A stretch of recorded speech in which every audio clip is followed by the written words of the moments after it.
is going on, Terminator fans? Welcome back to my channel. Thank you all for tuning in. Once again, my name is Grindhouse Grotto, and I'm here to discuss Terminator 6 Dark Fate, a new Terminator sequel that is coming out November 1st of this year. I'm so excited, guys. If you've been following me on my channel, you know I love Terminator, and I've been discussing all the films leading up to this new sequel. So please subscribe to my channel so we can continue this discussion about the new film. Alright guys, I am here tonight to discuss Gabriel Luna's character as the Terminator in this film. I know there's been some theories floating around and some discussion involving his character, and a lot of people have commented in my videos that they think that maybe Gabriel Luna is not actually playing a Terminator. It could be some misdirection from the production, and maybe he is playing a human character that maybe the Resistance suspects him to be a Terminator, but he's not actually a Terminator. I don't know. My personal thoughts on Gabriel Luna's character is I think he will be a Terminator, okay? The actual details of his character have been very tight-lipped, as it should be. There's been very few leaks involving his character. There has been one picture floating around, you know, some set photos of him basically in some Mexican village, and he's walking around, and I'll put the picture up right now. He's basically walking around carrying a guitar, and you can see some people filming him. And it's kind of a blurry image, but I think it's pretty interesting because he's just wearing casual attire. He doesn't really look like he's, you know, if we see, we've seen in the other Terminator films where Robert Patrick was playing, you know, he was dressed as a cop, so that way he could gain the trust of people. If he was looking like a police officer, then basically people would trust him, and he could infiltrate a lot easier. Arnold's T-800 in the past hasn't kind of made any effort to be an infiltrator. He just basically, you know, got the first set of clothes that he could find.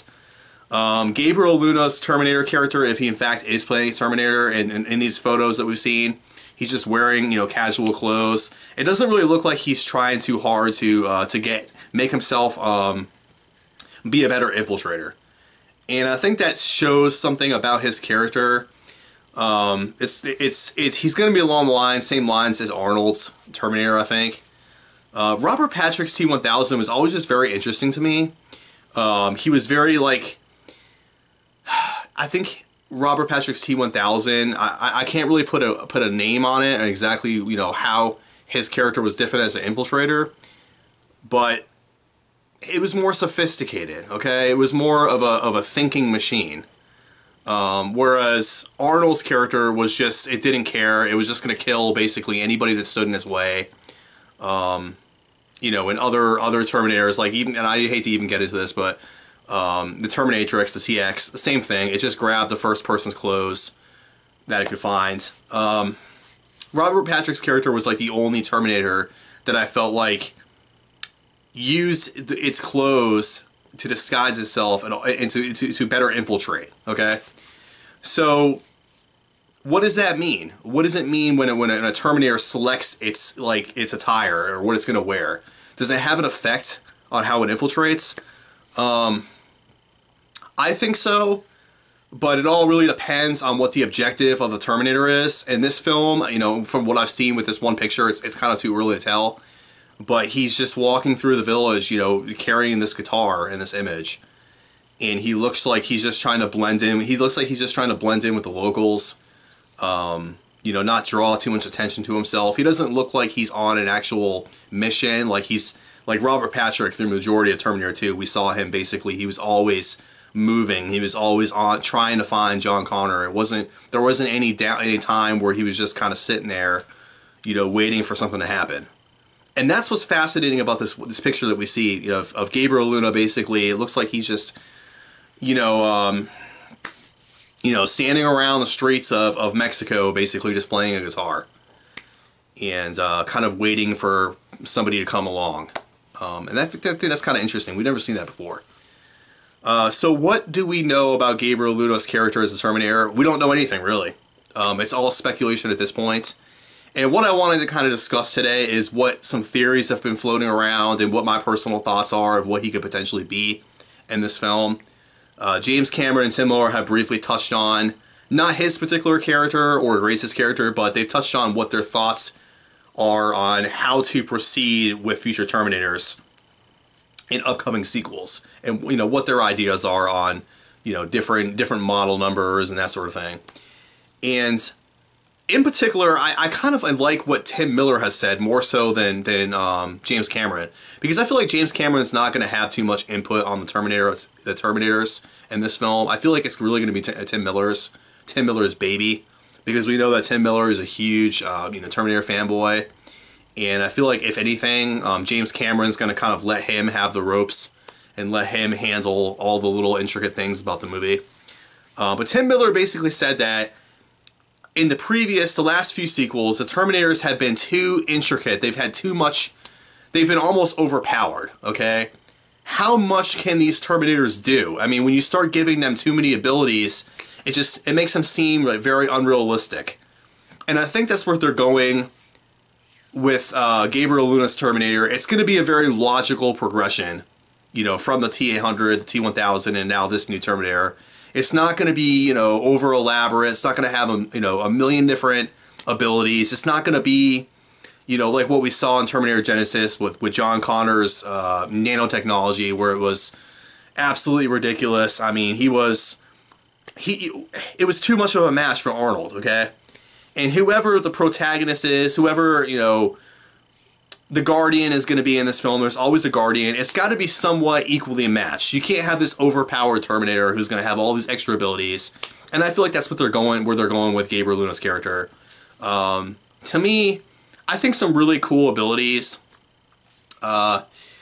would be, to obviously blend himself in somehow. The T-1000 was able to, blend in with the floor, could take the shape of other people, could mimic other people. That's an obvious, it's gonna have some kind of mimicking characteristics. I also think that it'd be really cool, since we're in a digital world now, if it took on some kind of a digital form. Possibly, it could integrate itself into I've read some, some bizarre theories, so just throwing this out there, but maybe somehow tap itself into the internet or something. I don't know if that's would even seem logical.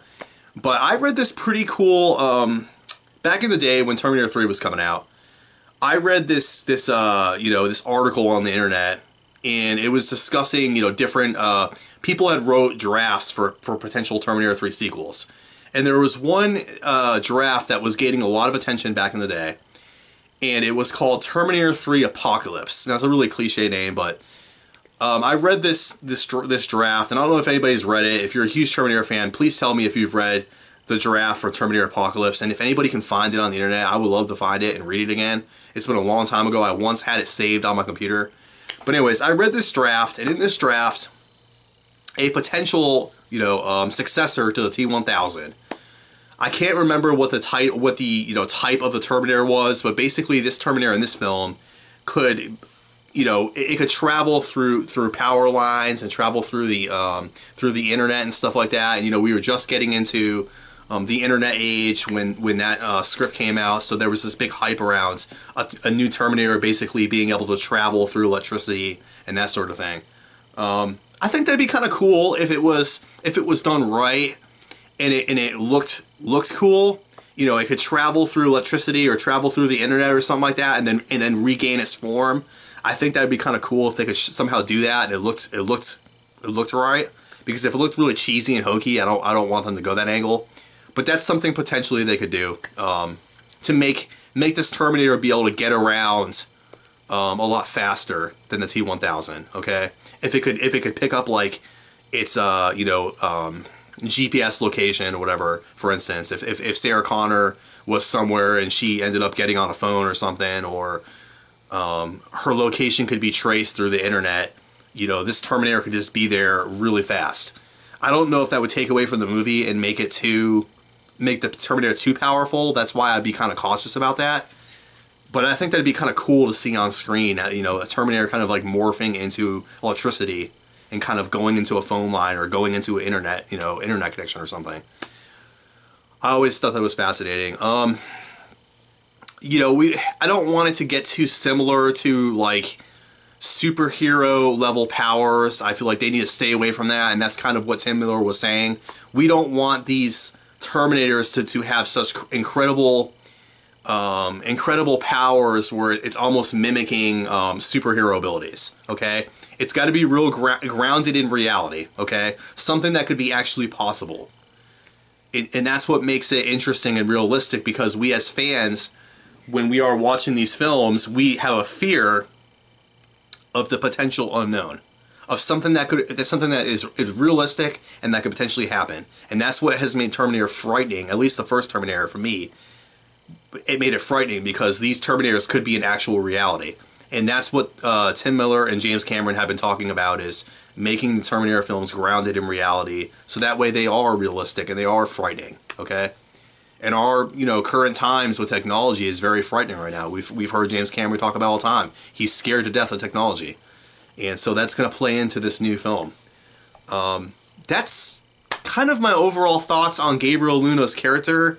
I'm just kind of wanting to gauge where people think his character is going, and I'm interested to hear in the upcoming months a little bit more about his character. I don't want to know too much. I want to just have like a little tidbit of information to kind of get me excited about the film.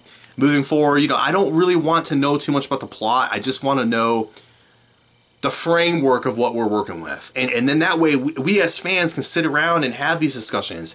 And that's what the excitement is for me, is I had my live stream the other day, and I sat down and talked to everybody, and that was so fun. You know, being able to talk to everybody about Terminator and my thoughts and why I love the series so much. And that's what I enjoy about talking about these films and having these discussions, and not knowing what's going to happen, and just being able to kind of guess and you know, plot this out for ourselves. But anyways, guys, those are my thoughts on Gabriel Luna's character as the Terminator. I'm so excited. I hope you all are excited for this upcoming film, and I plan on continuing to cover the series and my thoughts on the film coming up. So stay tuned for upcoming videos. As always, guys, if you like this content, please hit the like button and subscribe to my channel for future content. Until next time, guys, hasta la vista, baby.